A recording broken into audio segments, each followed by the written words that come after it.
મારા હાથની અંદર અને મમ્મીનો પહેલો ફોન જ્યારે લીધો હતો ને એ રહ્યો હાથમાં આવ્યો આ રહ્યો. એટલે મેં કીધું એક કામ કરીએ, આ ફોનને વેચી મારીએ. Good morning guys, welcome to my blog. So guys, હું અત્યારે હાલ ઉઠી ગયો.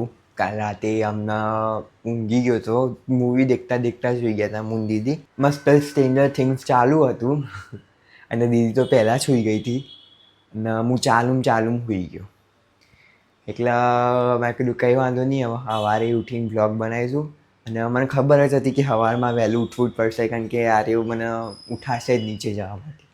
તો 8 વાગે મને ઉઠાડ્યો. એને 6 વાગ્યાનો મસ્તી કરતો હતો અને અમે ઊંઘ્યા કેટલા વાગે? બે વાગે ઊંઘ્યા હતા. અરે ભાઈ મને 6 વાગ્યાનો મારા ઉપર કૂદમ કૂદ કરો, મને ચાટ કે ના ભાઈ તું મને લઈ જ જા, નીચે લઈ જ જા. એટલે પછી ઉઠ્યો પછી ઊંઘમાં એને નીચે લઈ ગયા, પછી ઉપર આવ્યા અમે 2 જણ. એટલે હાલ ઉપર આવ્યા, પછી દીદી તો હાલ તો ઊંઘ જ છે.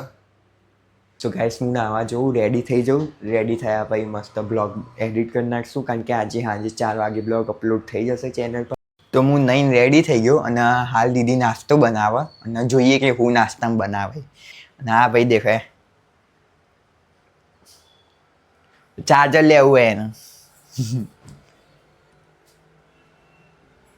બેડ ઉપર ચડીને બેડની જે ચાદરો હોય એટલી વાળ કરે ને, બેડની ચાદર હાર્યું બેડ ઉપર દેનું જો કબૂતર આવશે ને એટલે જો દેનું કબૂતર ના જોઈ ગયું ને એટલે પતી ગઈ વાત. ના દીદી હાલ અહીંયા નાસ્તો બનાવો. શું બનાવી નાસ્તામાં? લચ્છા પરાઠા અને ચા. તો હું જલ્દીથી નાસ્તો કરી લઉં. ગાઈસ, આ એટલું ખાધા પી એવી મસ્તી કરે ને, બધું ખાવાનું આપણા જોડે જ પચવડાવે.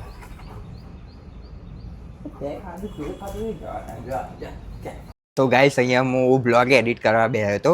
મારા હાથની અંદર અને મમ્મીનો પહેલો ફોન જ્યારે લીધો હતો ને એ રહ્યો હાથમાં આવ્યો આ રહ્યો. એટલે મેં કીધું એક કામ કરીએ, આ ફોનને વેચી મારીએ. કારણ કે મમ્મીનો પહેલો ફોન હતો. મમ્મીએ કીધું કે આ રાખવાનો પહેલો ફોન એટલે એનો. અને મેં વિચાર્યું કે કેશીભાઈમાં આજે વેચી મારું. અને મમ્મી તો નહીં, મમ્મી આજે સાંજે આવી જવાની હે, એટલે મમ્મીને ખબર પડશે નહીં.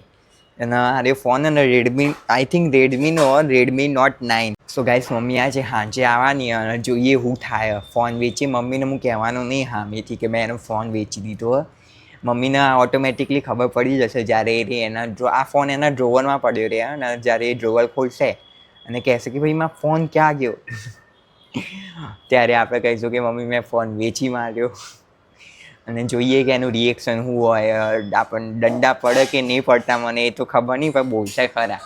સો કેસીફાઈ વાળો આવે એટલે વેચી દઈએ. જોઈએ આના કેટલા આપો. અંદર તો મને 4000 બતાવે, કારણ કે ગાઈસ બહુ જૂનો ફોન. મમ્મી જ્યારે પહેલો ફોન લાવી હતી ત્યારે આરે ફોન લાવી હતી. એટલે હવે દેખીએ કેટલા આવે. A few moments later. સો કેસીફાઈ વાળા હમણાં આવ્યા હતા અને ફોન ને બોક્સ ને બધું આપી દીધું. એમને 2700 રૂપિયા આપ્યા. દેખીએ હવે મમ્મી આવે એટલે એનું શું રિએક્શન હોય. વોલડ્રોપ ખોલીને જોઈએ. 15 minutes later. હું અહીંયા એડિટિંગ કરવા બેઠો હતો અને અચાનક ડોરબેલ વાગ્યો અને મેં કીધું અત્યારના ફોનમાં કોણ આવ્યું. તો બહાર જઈને દેખ્યું તો કાકા કાકી લોકો આવ્યા હતા. અમને ખબર નથી કે એમને સરપ્રાઈઝ આપી. એ લોકો કહે કે અમે હવાના પોળમાં નીકળી ગયા હતા ઘરેથી, અહીંયા ફ્લેટ ને બધું જોવા આવ્યા હતા એ લોકો. એનું કોણ આવ્યું તેનું? ત્યાં કોઈ નહીં આવ્યું. તો કાકા કાકી અહીંયા ફ્લેટ દેખવા આવ્યા હતા. અહીંયા એમને અમદાવાદમાં ફ્લેટ લેવાનો. એટલે એ લોકો હવાના પોળમાં આવ્યા હતા. અમને ખબર જ નથી. મમ્મીને વાત કરી હશે પણ મમ્મી અમને કીધું નહીં, એટલે એમને સરપ્રાઈઝ આપી. સો હાલ ગાઈસ, હું બપોરે ઊંઘી ગયો હતો ને હાલ હું ઉઠ્યો ને રાતે જાગ્યા હતા અમે મૂન દીદી. એટલે એટલી ઊંઘ આવી હતી ને એટલે બપોરના પણમાં સૂઈ ગયા. કાકા કાકી ક્યાં ગયા? ક્યાં ગયા? મકાન જોવા ગયા કે વિસનગર ગયા? પછી પાછા અહીંયા આવશે એટલે અહીંથી ત્યાંથી ડાયરેક્ટ વિસનગર જતા રહેશે મકાન જોઈ. અને તું બનાવ. ગાઈસ, દીદી અત્યારે શાક ભાખરી બનાવે કારણ કે ને બપોરે અમે કંઈ બનાવ્યું નહોતું કારણ કે ભૂખ નથી. એને સવારે નાસ્તો કરી લીધો હતો ફૂલ અને મેં નાસ્તો ફૂલ કરી લીધો હતો. ભૂખ નથી અમને બંનેને, એટલે વિચાર્યું કે કંઈ નહીં એક કામ કરીએ, સાંજના બનાવી દેજે જે બનાવવું હોય વહેલા બનાવી દેજે, એટલે ભૂખ લાગે તો ખાવા થાય. અને મમ્મીને હોત તો બપોરે બનાવવું પડે, પણ અમે બેહીએ એટલે બનાવવું ના પડે, ચાલે નાસ્તો કરી લઈએ એટલે. તો જ્યાં સુધી દીદી શાક રોટલી બનાવે ત્યાં સુધી ભૂખ લાગી એટલે જામફળ ખાઈએ. તો જામફળ ખાઈએ અને દીદી મારો જ બ્લોગ જોવો અત્યારે. દીદી મારો જ બ્લોગ ચાલુ કરીને જોવો અને મૂવીએ લગાવી દઈએ સ્ટ્રેન્જર થિંગ્સ. બાકી તું એ કાલનું ડેનીને ભૂખ લાગી મારા જોડે, તો ડેની તાર ભૂખ લાગી સ્ટીક ખાવી જોવે. ડેનું કે હારા તમે ખાઓ મને આપતા નહીં. હા ચાલ તને આપું, ચાલ તને તારું પહેલાં તને આપી દઉં પછી હું ખાઉં.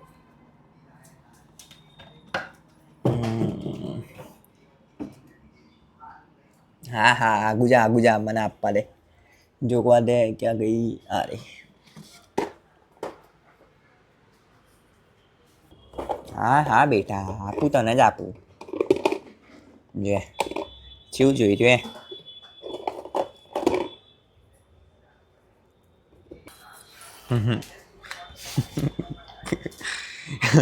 એટલી ભૂખ લાગે ને હાલ તો 24 કલાક ભૂખ્યું જોવાય.